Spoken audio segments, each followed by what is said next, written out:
Oke.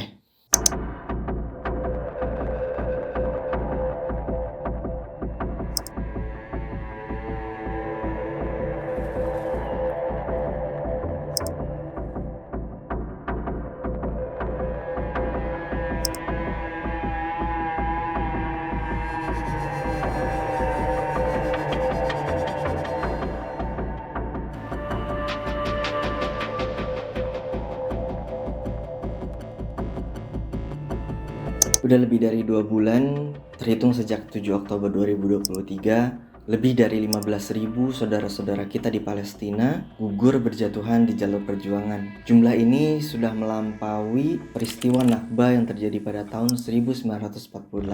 Bukan cuma itu, bangunan dan fasilitas publik seperti sekolah, rumah sakit, dan bahkan tempat tinggal berhasil diluluhlantahkan. Hari demi hari, serangan demi serangan masih terus berjalan. Bom di mana-mana masih terus berjatuhan.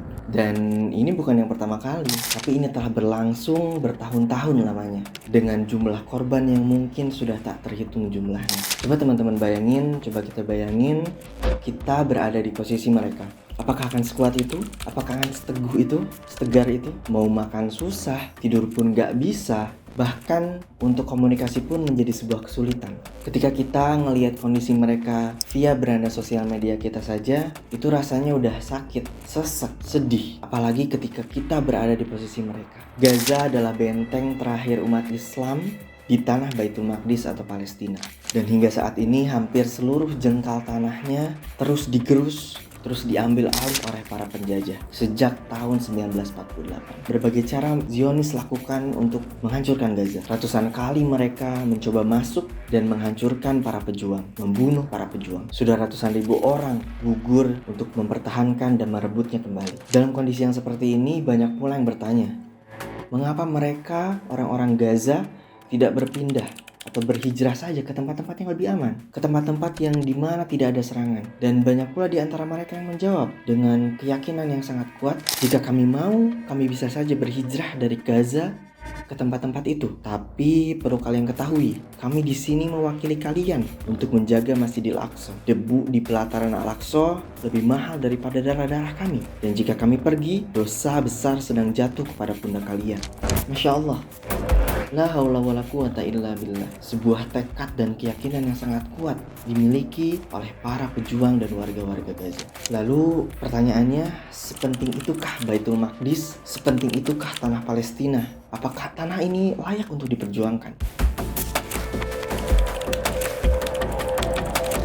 Baitul Maqdis adalah tanah yang Allah berkahi. Banyak ayat-ayat dalam Al-Quran yang menyebutkan bahwa Baitul Maqdis merupakan tanah atau negeri yang telah Allah karuniai barakah di dalamnya.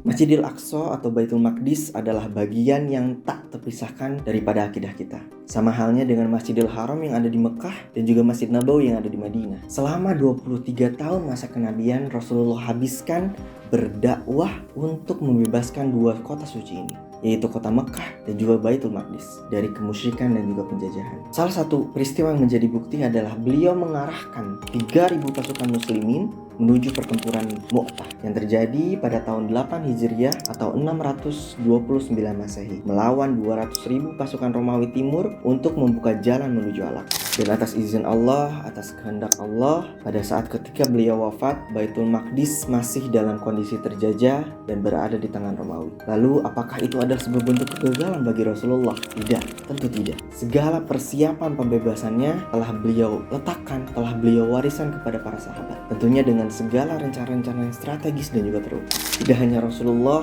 yang memiliki visi agung membebaskan Baitul Maqdis, namun para sahabat mencurahkan segenap tenaga, segenap pikiran, segenap hatinya untuk membebaskan tanah Baitul Maqdis. Pertempuran Yarmuk pada tahun 636 Masehi menjadi bukti ketika 35.000 tentara muslim berhasil menang melawan 500.000 tentara Romawi Timur. Dan hal ini hanya 4 tahun berselang setelah wafatnya Rasulullah. Kemenangan muslimin di Yarmuk akhirnya berujung terbebasnya Al-Aqsa setahun kemudian. Dan salah satu sahabat Rasulullah lah, Umar bin Khattab, yang menerima kunci kota Baitul Maqdis dari tangan Romawi. Dan kemudian berlangsunglah kehidupan yang damai selama beratus tahun di bawah kepemimpinan kaum muslimin di Baitul Maqdis. Namun, semua berubah ketika 15.000 pasukan salib dari penjuru Eropa merebut Baitul Maqdis dari kaum muslimin. Kata Ibnu Atsir, dalam 4 hari 4 malam 70.000 kaum muslimin dibantai. Penjajahan itu berlangsung selama 88 tahun lamanya. Namun secercah harapan muncul dari seorang sultan